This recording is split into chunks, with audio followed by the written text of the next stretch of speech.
પ્રકરણ નંબર 3માં નૂતન વિશ્વ તરફ પ્રયાણ એવું આપણે સામાજિક વિજ્ઞાનમાં જોઈએ. સૌથી મહત્વનો મુદ્દો છે કે 1914થી 1919 સુધી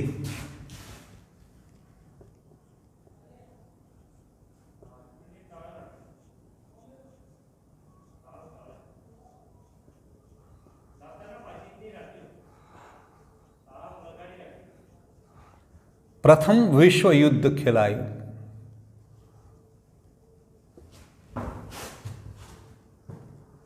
અને ત્યાર પછી બીજું વિશ્વ યુદ્ધ.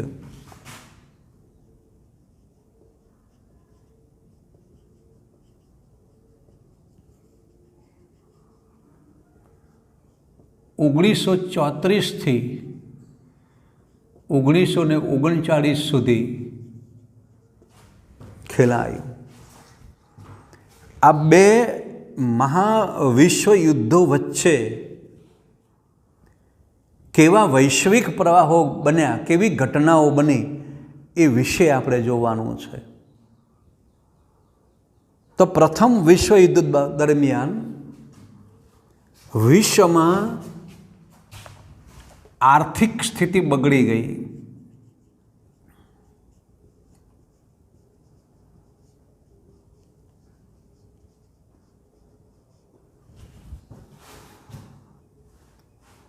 ભયંકર જાનહાનિ થઈ. કેટલાય ઉદ્યોગો નાશ પામ્યા. કેટલાય માણસો, સ્ત્રીઓ, પુરુષો, બાળકો, સૈનિકો મૃત્યુ પામ્યા. કેટલીય સરકારો પર અસર થઈ. અને પરિણામે એ સમયે જે લોકશાહી ધરાવતો શાસન થતા જે રાજ્યો હતા, એ રાજ્યો પર લોકોનો વિશ્વાસ ઉઠી ગયો. અને પરિણામે જે યુદ્ધમાં જોડાયેલા જે સેનાપતિઓ હતા, એમણે પોતાના દેશને બેઠો કરવા માટે પોતે સરમુખત્યાર બની ગયા.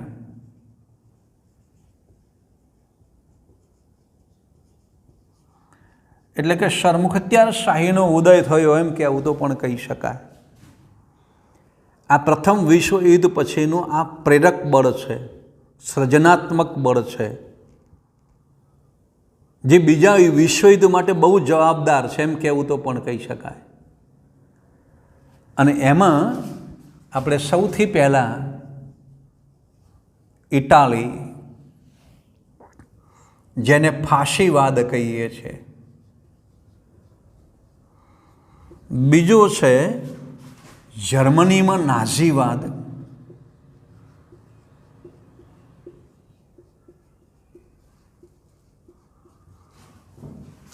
ત્રીજો છે જાપાન, જેમાં લશ્કરવાદ કહીએ છીએ, અને ચોથો છે પરિબળ વૈશ્વિક મહામંદી.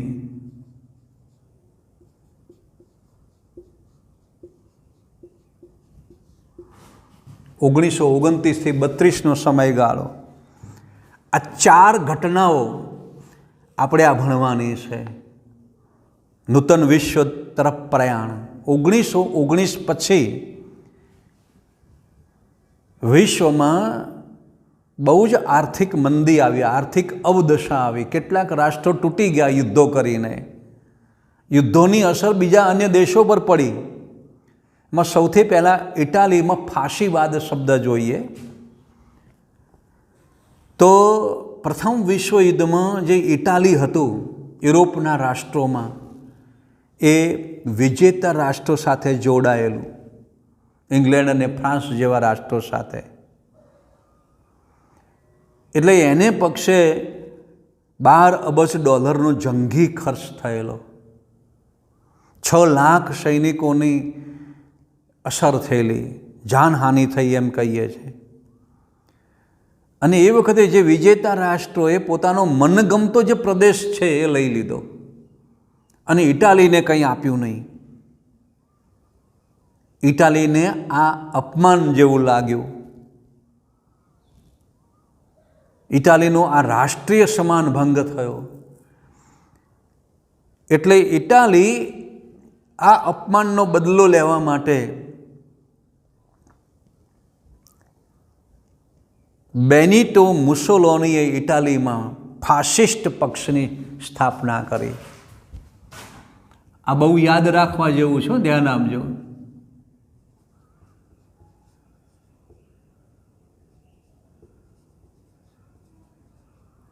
ફાસિસ્ટ પક્ષની સ્થાપના. જેનું પ્રતીક બહુ સમજવા જેવું, પરીક્ષામાં જોડકા રૂપે લાકડાની ભારી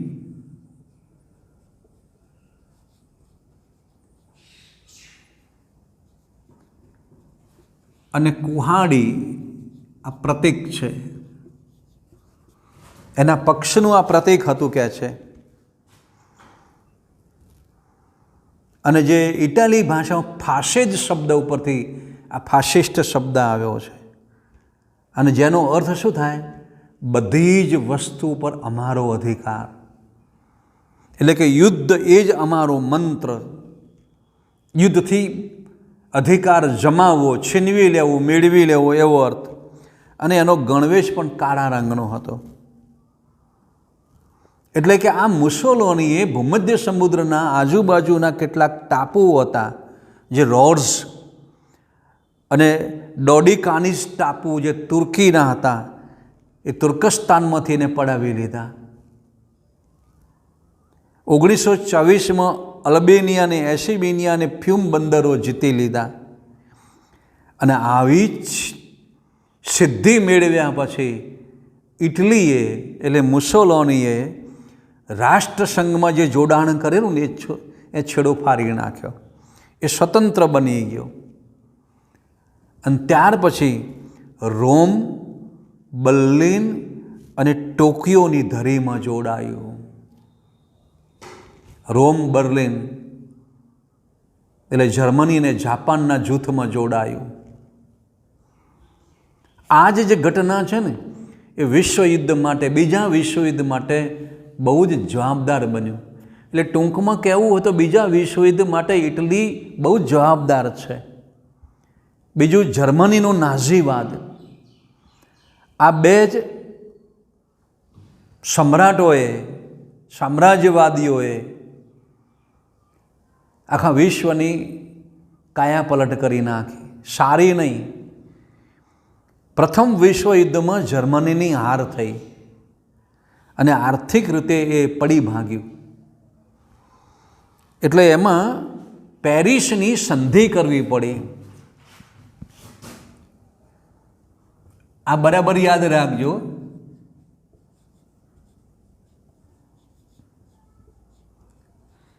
જેને વર્સેલ્સની સંધિ કહીએ છીએ.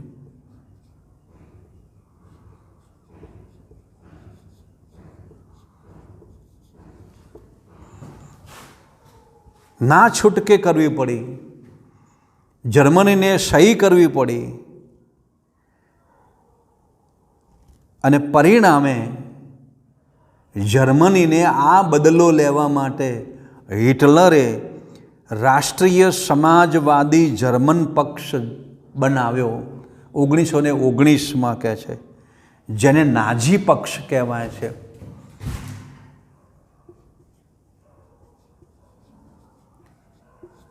ખાસ અગત્યનું નાઝીવાદ, ફાસીવાદ અને નાઝીવાદ આ બીજા વિશ્વયુદ્ધ માટે બહુ જ જાણીતા છે. અને સરમુખત્યાર બની ગયો આખા જર્મન ઉપર. હિટલર સ્વભાવે ઉગ્ર અને આક્રમક નીતિ અપનાવતો હતો. એટલે જર્મન પ્રજાને સંકુચિત રાષ્ટ્ર તરફ દોરી ગયો. એ પોતે માનતો કે હું જ જર્મનનો તારણહાર છું. અને જર્મન પ્રજા પણ હિટલરને તારણહાર માનવા માંડી. નાઝીવાદના જે સૈનિકોનો પોશાક ભૂરા રંગનો અને લાલ રંગની પટ્ટી ચોરતા, જેનું પ્રતીક છે સ્વસ્તિક. આ પરીક્ષામાં પૂછાય છે, ધ્યાન આપજો ભાઈ.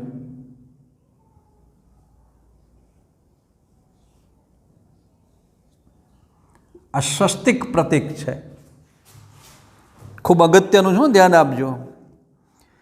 હિટલરનો એક હતું અને સત્તાવાદી યુદ્ધપ્રિય સ્વભાવ એને જોવા મળ્યો, અને એનો એક જ ધ્યેય હતો કે મારા જર્મનીનો ઉદય કરવો. અને પરિણામે બીજા વિશ્વયુદ્ધના અંત સુધીમાં યુરોપિયન યહૂદીઓએ જીવ ખોયા, નરસંહાર કર્યો. વિસ્તારવાદ અને પડોશી દેશના સાથે લશ્કરી પગલાંના લીધા, જેની આ સત્તા ભૂખ એ બીજા વિશ્વયુદ્ધ તરફ દોરી ગઈ. ત્રીજું પરિબળ છે જાપાનનો લશ્કરવાદ. 1919ની વર્સેલ્સની સંધિમાં જાપાનને પોતાની ધારણા મુજબના ચીનનો પ્રદેશ મળ્યો નહીં, અને જર્મનીના ઘણા સંસ્થાનો ઇંગ્લેન્ડ અને ફ્રાન્સે વહેંચી લીધા. ઇંગ્લેન્ડ અને ફ્રાન્સ વિજેતા હતા એટલે એને મનમાની કરી. આથી જાપાનને અસંતોષ થયો, અને 21-22માં ઇંગ્લેન્ડ અને અમેરિકાના નૌકાદળના જે 35% નૌકાદળ રાખવાની જે દરખાસ્ત હતી એ સ્વીકારવાની ફરજ પડી, જે એને ગમી નહીં એમ કહે છે. એટલે જાપાનનો જે આ યુવા વર્ગ છે નારાજ થયો, અને પરિણામે જાપાનનો જે ચૂંટણી પછી જે પરિણામ આવ્યું એમાં લશ્કરવાદ જન્મ્યો. અને સૌથી પહેલાં યાદ રાખો, જાપાને મંચુરિયા પ્રદેશ વિજય એ લઈ લીધો કહે છે 1932ની આસપાસ. કોરિયા, મંગોલિયા, શાન્ટુંગ અને ચીનના જે કેટલાક પ્રદેશો હતા ને એ પણ જાપાને એ જીતી લાવ્યા. એક નાનકડું રાજ્ય એક સામ્રાજ્યવાદ તરફ પહોંચી ગયું. અને 1936માં હિરોહિટોએ પણ જાપાનની પ્રવૃત્તિને આ ઉત્તેજન આપ્યું, અને છેવટે જાપાને 1933માં રાષ્ટ્રસંઘનો ત્યાગ કર્યો. એટલે વિશ્વયુદ્ધ માટે બે ધરી રચાઈ એમ કહેવું તો પણ કહી શકાય. એક ઇંગ્લેન્ડ, ફ્રાન્સ અને બીજા અન્ય રાષ્ટ્રો, રશિયા પણ એમાં હતું, પછી પાછળથી ખસી ગયું. બીજી બાજુ ઇટલી, જર્મની અને જપાન જેવા રાષ્ટ્રો હતા. આમ બે સામસામે ધરી રચાણી. અને ત્રીજું છે વૈશ્વિક મહામંદી. કારણ કે પહેલું વિશ્વયુદ્ધ થયું એ અરસામાં જ મહામંદી, આર્થિક નુકસાન થયેલું, એટલે મોટી મંદી આવી ગઈ કહે છે. અને પરિણામે અમેરિકાનો જે વોલ સ્ટ્રીટ જે શેર બજાર હતું એ શેર તૂટી ગયા, અને એની અસર મહામંદી તરફ લઈ ગઈ. મંદીના પ્રભાવ નીચે આવી ગયા એમ કહેવું તો પણ કહી શકાય. અન્ય રાષ્ટ્રોના વેપાર ઉદ્યોગો નાશ પામે એમ કહેવું તો પણ કહી શકાય. વિશ્વની હાલત બગડી ગઈ. આ ચાર કારણો આ નૂતન વિશ્વ તરફ ઘસડી જતા કારણો છે. એટલે બીજા વિશ્વયુદ્ધના જનક કહેવાય છે. હવે બહુ જ મહત્ત્વનો મુદ્દો આપણે ભણવાનો છે. બીજા વિશ્વયુદ્ધના પરિબળો 1939થી 45નો સમયગાળો. આમ તો 1935થી આપણે જે સમય ગણતા સુધી, 1939થી 45 સુધીનો સમયગાળો આ યુદ્ધ માટેનો ગાળો છે.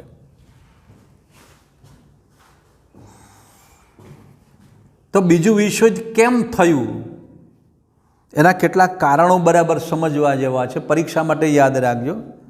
તો સૌથી પહેલાં ઉગ્ર રાષ્ટ્રવાદ, જે આપણે જોયું કે ઇટલી અને જર્મની અને જાપાનમાં જે ઉગ્ર રાષ્ટ્રવાદ જન્મ્યો કહે છે, એ આ બીજા વિશ્વયુદ્ધ માટે પ્રેરક બળ છે. કારણ કે પહેલાં વિશ્વયુદ્ધનો જે માર એ જર્મની, ઇટલી અને જાપાને ખાધો એ પ્રજા ભૂલી જ નથી. એટલે એમણે સામ્રાજ્યવાદની ભૂખ, સમુખત્યારશાહીની ભૂખ જન્મી. એન પ્રકારે આ દેશો સાથે બદલો લેવો એવી વિચારસરણી થઈ અને પરિણામે ઇટલી, જર્મનીમાં જે વર્સેલ્સની સંસ્થા થઈ હતી, જેમાં ઇટાલીની અવગણના થઈ હતી, એ મોટું પરિબળ છે. ઇટાલી આ અવગણના ભૂલ્યું જ નહોતું એમ કહેવું તો પણ કહી શકાય. એટલે સૌથી પહેલાં આ ત્રણ રાષ્ટ્રોને જે ઉગ્ર રાષ્ટ્રવાદ હતો એ બીજા વિશ્વયુદ્ધ માટેનું મુખ્ય કારણ છે. બીજું કારણ લેવું હોય તો જૂથબંધી. પહેલાં વિશ્વયુદ્ધ પછી વિશ્વ બે જૂથમાં વહેંચાઈ ગયું. ફ્રાન્સને હંમેશા જર્મનીનો ભય રહેતો હતો.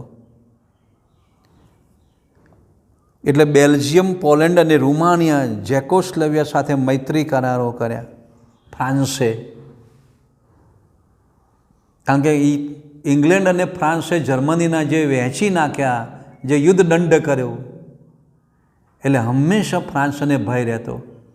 એટલે આજુબાજુના જે રાષ્ટ્રો હતા એને મૈત્રી કરારો કર્યા, યુદ્ધ કરારો કર્યા. એની સામે ઇટલીએ પણ એવા જ કરારો કર્યા. એટલે કે જેકોસ્લોવિયા, યુગોસ્લોવિયા, રોમાનિયા, હંગેરી, ગ્રીસ, તુર્કી અને ઓસ્ટ્રિયા સાથે કરાર કર્યા. રશિયાએ જર્મની, તુર્કી અને ઈરાન સાથે પણ કરાર કર્યા. ઇટલીએ જર્મની અને જાપાન સાથે પણ એક ધરી રચી. અને ઇંગ્લેન્ડ અને ફ્રાન્સે જે લોકશાહી મૂલ્યવાળું રાજ્ય હતું એટલે એણે એક જૂથ રચ્યું. જર્મનીએ રશિયા સાથે બિન આક્રમક સંધિ કરી. જો જર્મન અને રશિયાની જે સંધિ છે એ બિન આક્રમક શબ્દ છે. એકબીજા સામે યુદ્ધ ન કરવું એવું કહે છે. અમેરિકા એક સમયે તટસ્થ હતું, પછીથી બીજા વિશ્વમાંથી જોડાયું, એ પછી આપણે જોઈશું. તો પહેલો આપણે ઉગ્ર રાષ્ટ્રવાદ જોયો અને બીજું જૂથવાદ જોયો. આખા વિશ્વમાં આ દેશો અલગ અલગ ધરીથી જોડાઈ ગયા, એકબીજાને યુદ્ધનો ભય હતો. અને ત્રીજો છે લશ્કરવાદ. ઉગ્ર રાષ્ટ્રવાદમાંથી જ લશ્કરવાદ આવ્યો એમ કહેવું તો પણ કહી શકાય. કે છે વિશ્વયુદ્ધ પછી શાંતિ જાળવવા માટે જે પ્રયત્નો કરવામાં આવ્યા અને જે શસ્ત્રીકરણની હરીફાઈ કરતા, અંદરખાને શસ્ત્રો બનાવવા માંડ્યા. કારણ દરેક રાષ્ટ્રોને ભય હતો. કારણ કે જે અન્યાય થયો એવા રાષ્ટ્રો આ સામ્રાજ્યવાદની ભૂખ સંતોષવા માટે પ્રયત્ન કરી રહ્યા હતા. એટલે અંદરખાને લશ્કર ફરજિયાત તાલીમ અને શસ્ત્રો ઉત્પાદન વધી ગયું કહે છે. જાપાને પોતાની તાકાત વધારી. ઇંગ્લેન્ડ અને ફ્રાન્સે પણ શસ્ત્ર સજ્જતામાં વધારો કર્યો. એટલે કે અંદરખાને આ દેશો તૈયાર થઈ ગયા બીજા વિશ્વયુદ્ધના ભયના કારણે. અને ચોથું કારણ ખાસ જુઓ તો રાષ્ટ્રસંઘની નિષ્ફળતા. રાષ્ટ્રસંઘની સ્થાપના કરવામાં આવી પણ એ આવા દેશો સાથે તાલમેલ રાષ્ટ્રસંઘ નિભાવી શક્યો નહીં, જોડી શક્યો નહીં. કારણ કે જે એને અસંતોષ થયા એવા જે રાષ્ટ્રો હતા, ઇટાલી ને જાપાન, જર્મની, એ બહાર નીકળી ગયા. જાપાને મંચુરિયા પર સ્વતંત્ર થઈને આક્રમણ કર્યું. જર્મનીએ જેકોસ્લોવિયા પર પણ કેટલાક પ્રદેશો લઈ લીધા અને રાષ્ટ્રસંઘ એને અટકાવી શક્યું નહીં. આ રાષ્ટ્રોની સત્તા લાલસા હતી એ વધુ બળવાન બની ગઈ એમ કહેવું તો પણ કહી શકાય. એટલે રાષ્ટ્રસંઘની નિષ્ફળતા હતી. એ સમયે રાષ્ટ્રસંઘની ભાવના સારી હતી પણ રાષ્ટ્રસંઘ સફળ થયો નહીં. અને સૌથી અગત્યનું કારણ લેવું તો વર્સેલ્સની સંધિ, જે પ્રથમ વિશ્વયુદ્ધને અંતે પેરિસમાં વર્સેલ્સની સંધિ થઈ, એમાં જર્મનીને જવાબદાર ગણાવવામાં આવ્યું અને યુદ્ધદંડ કરવામાં આવ્યો. કેટલાક પ્રદેશો જર્મનીના લઈ લેવામાં આવ્યા અને પરિણામે હિટલરે જે કરાર કરેલો ને ભાઈ, એ ફેંકી દીધા, કાગળનું ચીંથરું કહી દીધું કે આ નકામું છે, અને જર્મનીની પ્રજાને યુદ્ધનું આહવાન આપ્યું, લડી લો આપણે, કહે છે ભાઈ. એટલે વર્સેલ્સની સંધિ એ જ જર્મનીને ઇટલીને ઉશ્કેર્યા. એટલે કે વર્સેલ્સની સંધિ જ એ બીજા વિશ્વયુદ્ધનું કારણ બન્યું એમ કહેવું તો પણ કહી શકાય. એક અલગ કારણ લેવું હોય તો હિટલરની સામ્રાજ્યવાદી મહત્વાકાંક્ષા. હિટલરી જર્મન સેના ઓસ્ટ્રિયામાં પણ પ્રવેશ કર્યો. આવા ઘણા બધા કારણો છે. જર્મનીનું પોલેન્ડ ઉપર આક્રમણ કર્યું, આ તાત્કાલિક કારણ છે. જર્મનીએ પોલેન્ડ ઉપર જે આક્રમણ કર્યું અને એની જે ચિનગારી આખા વિશ્વમાં ફેલાણી, અને પરિણામે વિશ્વયુદ્ધ ફાટી નીકળ્યું. એ 1935થી 45નો ગાળો કહેવો તો કહી શકાય, 1935થી 39, 39થી 45નો ગાળો કહેવો તો પણ કહી શકાય. તો બીજું વિશ્વયુદ્ધ શરૂ થયું, બે મહાસત્તાઓ બે જૂથમાં વહેંચાઈ ગઈ. આ બરાબર યાદ રાખજો પરીક્ષા માટે. ઇંગ્લેન્ડ અને ફ્રાન્સની આગેવાનીવાળું મિત્ર રાષ્ટ્રનું જૂથ, બીજી બાજુ જર્મની, ઇટલી અને જાપાનનું ધરી રાષ્ટ્રોવાળું જૂથ. આ ઉપરાંત યુદ્ધખોર ધરાવતા બીજા પણ કેટલાક પરિબળો એમાં ઘૂસ્યા. એમાં જાપાને એક બહુ મોટી ભૂલ કરી હતી. જાપાનની ભૂલ, જાપાનનું આક્રમણ. જાપાને જે હવાઈ જે ટાપુઓ, જે પાર્લ હાર્બર ખાતે અમેરિકાનું જે નૌકાદળ હતું એમાં એણે આક્રમણ કર્યું. અમેરિકાના નૌકાદળને ક્ષતિ પહોંચાડી. એટલે કે અમેરિકાએ જે વળતો હુમલો કર્યો, અને અમેરિકા એ વખતે તટસ્થ હતું છતાં પણ મિત્ર રાષ્ટ્રોમાં જોડાણું, ઇંગ્લેન્ડ અને ફ્રાન્સમાં જોડાણું. અને પાછળથી આ યુદ્ધને રોકવા માટે અમેરિકાએ જાપાનના હિરોશીમા નાગાસાકી ઉપર અણુબોમ્બ ફેંક્યો 1945માં. એટલે 1939થી 45નો જે સમયગાળો છે એ બીજા વિશ્વયુદ્ધનો સમયગાળો આપણે ગણીએ છીએ. અને જાપાનને યુદ્ધની શરણાગતિ સ્વીકારવી પડી. આ યુદ્ધ થયું, બીજું વિશ્વયુદ્ધ. બીજા વિશ્વયુદ્ધની રૂપરેખા થઈ. હવે બીજા વિશ્વયુદ્ધ પછીના પરિણામો.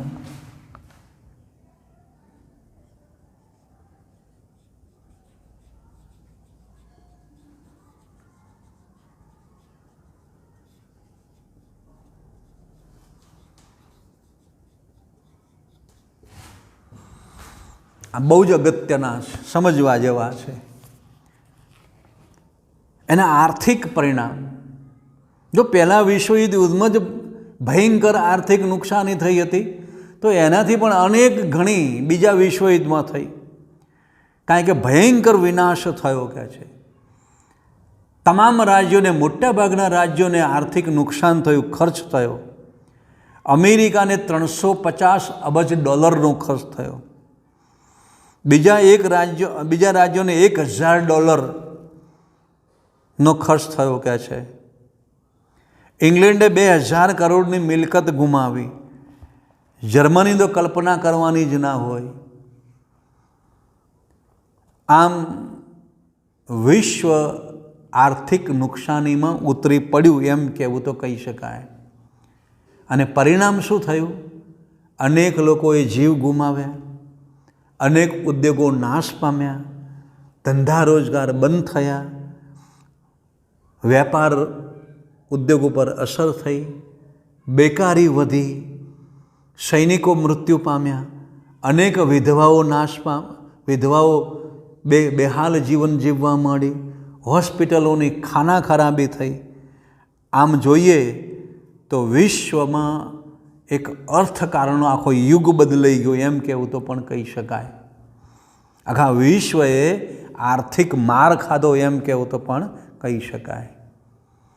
આ સામે રશિયામાં 1917માં બોલ્શેવિક ક્રાંતિ થઈ હતી. એક નાનકડી ક્રાંતિ સમજવા જેવી છે. આ રહી બોલ્શેવિક ક્રાંતિ છે. સામ્યવાદી ધોરણે ભાવિ વિકાસ પથ કંડારવા રશિયા આગળ વધ્યું. રશિયામાં સામ્યવાદ, રશિયા અને ચીન બે એક એવા દેશો છે કે સામ્યવાદના પ્રણેતા બન્યા કે છે. ચીન પણ એનાથી પ્રભાવિત બન્યું, કારણ કે બીજા વિશ્વમાં જાપાનની શક્તિ ક્ષીણ બની ગઈ હતી અને આ સંજોગોમાં ચીન ઉપર એનો જે પ્રભાવ હતો ઓછો થઈ ગયેલો અને એનો લાભ લઈને ચીનના સમ્રાટે માઓ ત્સે-તુંગે ચીનમાં ક્રાંતિ કરી અને 1949-50ના અરસામાં તો ચીનનો ઉદય થયો અને રશિયાનો ઉદય થયો એમ કહેવું તો પણ કહી શકાય. પછી ત્રીજું કારણ છે ઠંડુ યુદ્ધ, કોલ્ડ વોર. પહેલું વિશ્વયુદ્ધ થયું, બીજું વિશ્વયુદ્ધ થયું, આટલી બધી ખાના ખરાબી થઈ છતાં પણ કેટલાક દેશોને અંદર ખાને ભય રહ્યો કે હજી પણ વિશ્વયુદ્ધ થશે તો, ત્રીજું વિશ્વયુદ્ધ થશે તો. એટલે કે અમેરિકા અને રશિયા આ બે મહાસત્તાઓ વહેંચાઈ ગઈ. વિશ્વયુદ્ધ કરવાવાળા જે રાષ્ટ્રો એ ફેંકાઈ ગયા અને અમેરિકા અને રશિયાનો મહાઉદય થયો એમ કહેવું તો પણ કહી શકાય. આ બંને મહારાષ્ટ્રો કે છે યુદ્ધ દરમિયાન એ મિત્ર રાષ્ટ્રો હતા. અમેરિકાના પક્ષે રશિયા પણ હતું પણ એને હટી જવું પડ્યું એમ કહે છે. પછી યુદ્ધ પછી મતભેદો વધ્યા અને અમેરિકા લોકશાહી ધરાવતો દેશ બન્યો અને રશિયા સામ્યવાદ ધરાવતો દેશ બન્યો.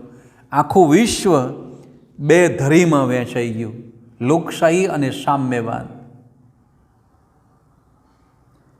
અને કેટલાક દેશો પોતપોતાની અનુકૂળતા પ્રમાણે એમાં જોડાવા માંડ્યા. સલામતી માટે સલામતીની ખાતરી આપવામાં આવી, ભયથી બચવા માટે. અને એવે વખતે અંદર ખાને શસ્ત્ર સરંજામ, યુદ્ધ વિમાન, ટેન્ક, તાલીમ એનું સર્જન કરવા માંડ્યું, જેને અંગ્રેજીમાં કોલ્ડ વોર કહીએ, ઠંડુ યુદ્ધ. એટલે હજુ ત્રીજા વિશ્વયુદ્ધનો ભય તો ઊભો ને ઊભો જ રહ્યો. એ જમાનાની વાત છે. અને એવે વખતે સંયુક્ત રાષ્ટ્ર સંઘ ફરીથી આગળ આવ્યો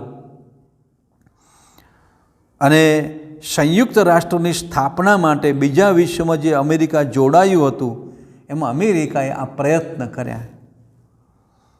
એટલે કે માનવ સ્વાતંત્ર્ય, શાંતિ અને સલામતી માટે અમેરિકાના જે રૂઝવેલ્ટે બહુ જ મજાના પ્રયત્ન કર્યા. એટલે વાણી સ્વાતંત્ર્ય, ધાર્મિક સ્વાતંત્ર્ય, આર્થિક સ્વાતંત્ર્ય અને ભયમાંથી મુક્તિના અધિકારોનો એ સમાવેશ કરવામાં આવ્યો. એટલે રૂઝવેલ્ટ અને બ્રિટનના વડાપ્રધાન ચર્ચિલે આ બે જ બહુ રાષ્ટ્રસંઘમાં બહુ જ મહત્ત્વનો ફાળો કર્યો અને એમાં ઘણા બધા રાષ્ટ્રો જોડાયા એમ કહેવું તો પણ કહી શકાય. અને એ વખતે 24મી ઓક્ટોબર 1945ના રોજ 51 રાષ્ટ્રો ભેગા થયા, જેણે 24 ઓક્ટોબરનો UN દિવસ, UNOનો દિવસ ઉજવવામાં આવે છે. આ પરીક્ષામાં જોડકા માટે યાદ રાખજો મિત્રો. સંયુક્ત રાષ્ટ્રના હવે અંગો કયા કયા હતા, કઈ કઈ બાબતોથી જોઈએ તો સૌથી પહેલાં સામાન્ય સભા હતી. એમાં સામાન્ય સભામાં જે સભ્ય રાષ્ટ્રોના પ્રતિનિધિઓ બનેલી અને દરેક રાષ્ટ્ર વધુને વધુ પોતાના 5 પ્રતિનિધિ મોકલી શકે. દરેક રાષ્ટ્રનો એક મત ગણવામાં આવતો અને એ આંતરરાષ્ટ્રીય સલાહ સૂચન લેવામાં આવતી અથવા મતાંતરો આપવામાં આવતા. બીજું, મહામંત્રી દ્વારા અંદાજપત્ર રજૂ કરવામાં આવતું. આર્થિક વિકાસ, નિઃશસ્ત્રીકરણ અને આંતરરાષ્ટ્રીયકરણ માટે એ પ્રયત્ન કરવામાં આવતા. 2/3 બહુમતી એ નક્કી કરવામાં આવતી. સૌથી બીજી સમિતિ છે એના અંગોમાં સલામતી સમિતિ, એ સૌથી મહત્ત્વનું અંગ છે. એમાં બરાબર યાદ રાખજો, આ મુદ્દો મહત્ત્વનો છે. અમેરિકા, બ્રિટન, ફ્રાન્સ, રશિયા અને ચીન આ 5 કાયમી સભ્યો બન્યા. 10 બિનકાયમી સભ્યો બન્યા, જે આંતરરાષ્ટ્રીય શાંતિ સલામતી માટે આ અમને વિશાળ સત્તાઓ આપવામાં આવેલી. વિશાળ સત્તાઓ એટલે વીટો આપવામાં આવ્યો, એમ કહેવું તો પણ કહી શકાય. વીટો પાવર આપવામાં આવ્યો. અને રશિયાએ સૌથી વધુ વખત વીટોનો ઉપયોગ કરેલો છે. આ પરીક્ષા માટે સમજવા માટે બહુ જરૂરી છે.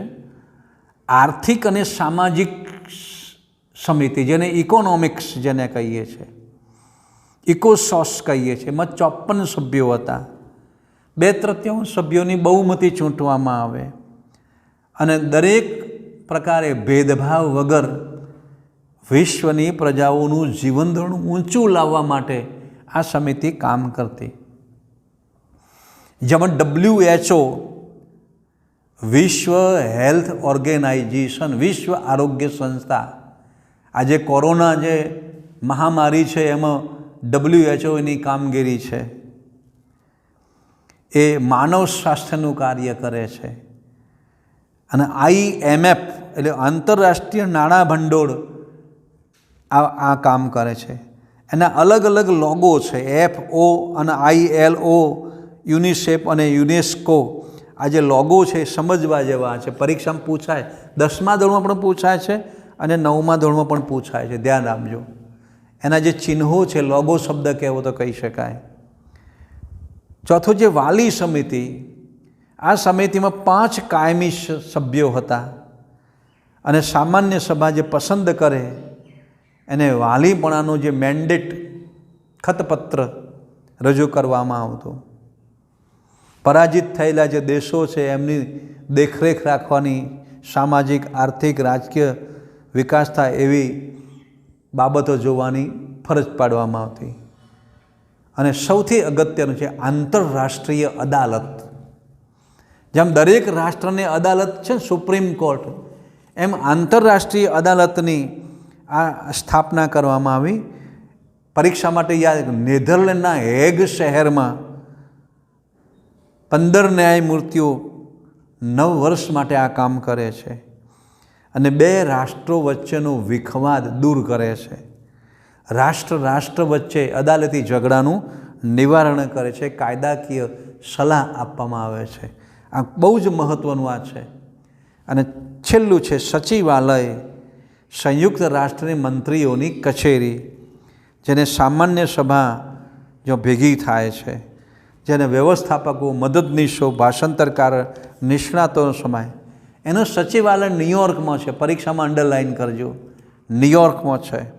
વિશ્વ શાંતિ સ્થપાય એ માટે આ પ્રયત્ન કરવામાં આવે છે. તો આપણે એક ત્રીજું પ્રકરણ આપણે ભણ્યા, નૂતન વિશ્વ તરફ પ્રયાણ, એટલે કે બીજું વિશ્વયુદ્ધ કેવી રીતે બન્યું.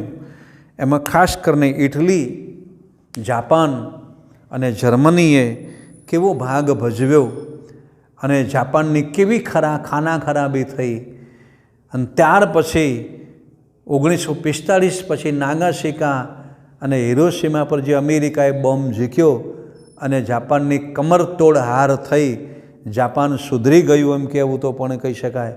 અને ત્યાર પછી જાપાને કેવી પ્રગતિ કરી એ આજે પણ આપણે જોઈએ છીએ. આજે જાપાનને યુદ્ધ પ્રિય નથી. જાપાને પોતાની વિચારસરણી બદલી નાખી એમ કહેવું તો પણ કહી શકાય.